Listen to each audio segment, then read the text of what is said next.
Here on Lagos Television. Before we went on that break, I was going to ask you, also speaking at that event yesterday was the Minister for Aviation, and he also talked about Lagos and the federal government collaborating to leverage on the existing red rail line and look for the opportunity to get that into the airport. And the question here is the power of collaboration.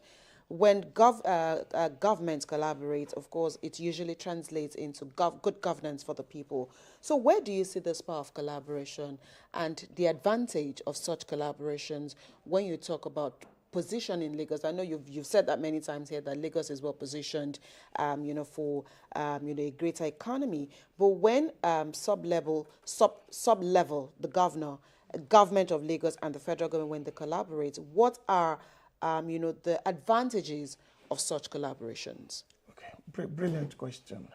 We all agree, you will agree with me that the government cannot do it alone by itself.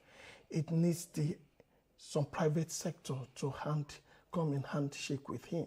So that's why most of the time they call it PPP, public-private partnership, right? So when the public have a partnership with the private, they run it seamlessly, and they could be able to embark on a project that will not be part of the White Elephant project, right? The government needs some private individual with financial muscle to be able to help out in all these ways. Look at the road leading to international airport.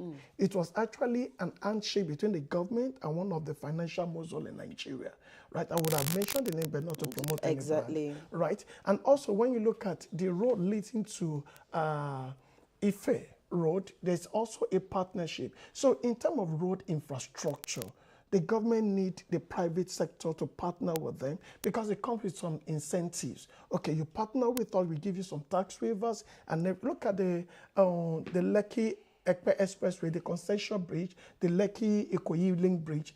If not that, we won't have such an edifice there, right? We actually need such an, even to be able to expand our healthcare sector.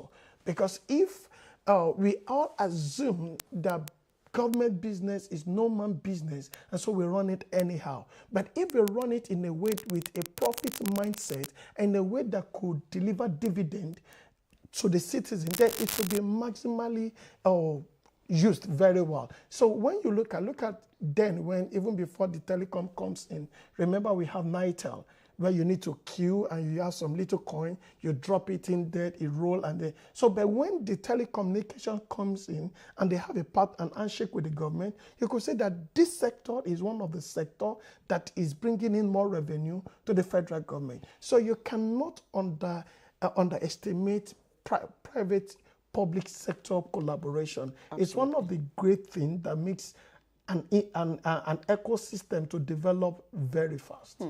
Okay, speak to the theme of Invest Lagos 3.0, which is Lagos Business Gateway to Africa, powering Africa's next era of trade, talent, and global economic leadership, vis-a-vis the opportunities and windows for local businesses and investors via this annual summit. Okay. Can I get the question? Okay. Again? I'm asking you to speak to the theme for this year's Investor Summit in Lagos, which is Lagos, Business Gateway to Africa, powering Africa's next era of trade, talent, and global economic leadership, vis-a-vis the opportunities that are therein for business owners in Lagos and SMEs. Yeah. You see, there's also a Latin word that says that nema dot not a bet. You can't give what you don't have. Right. And there's also an assumption, a wise man says that when opportunity meets with preparation, he said that person is lucky, but the person is well prepared and well positioned. So for Lagos itself, is well prepared, is well positioned. Talking about digitalizing the government sector, they are well positioned. Talking about the railway, you look at the Blue Rail, right? You look at the Lagos Rail Mass Transit, you look at the Lekki Deep Sea Port, they are well prepared. So all you just need to harness resources together, get some investors to see our infrastructure. And when you talk about security, look at the number of expatriates that are resident in Lagos are much more than in any other place in in the country, right? So when you look at about one of the most germane thing for an investor to come in is talk about security and talking about the value for their money. So once they invest in Lagos, they know that, and you do not forget, we once says that Lagos is one of the, you have the major presence of the seaport is here. So you're coming from UK, you're coming from US, you're coming from anywhere in Europe, you come to Lagos, right? You have that international airport here. So you don't need to stop by in Abuja before taking another one to Lagos. It brings you directly here. So there's a free access, right? And the seaport is there. You can ship anything you want to bring into Lagos. We have the port here. So Lagos itself is a gateway.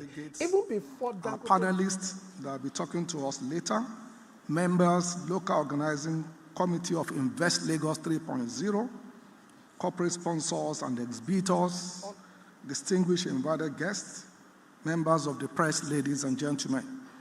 Good morning again. So just to get the right investors, right, and they have a lot of tax incentives that could help any organization to be able to thrive very well, right? And I think it's indeed a gateway for new investors. All right, I would have to leave this conversation here. And now, thank you so much, Dr. Oluwasola Ganiyu, financial advisor, for finding time to be with us on the program today. We appreciate you. Thank you for having me. All right, we'll also need to go. We understand the outside broadcast team is already waiting at the venue of the summit to take us through today's proceedings. We'll see you again tomorrow by God's grace. I am Abimbola Bello.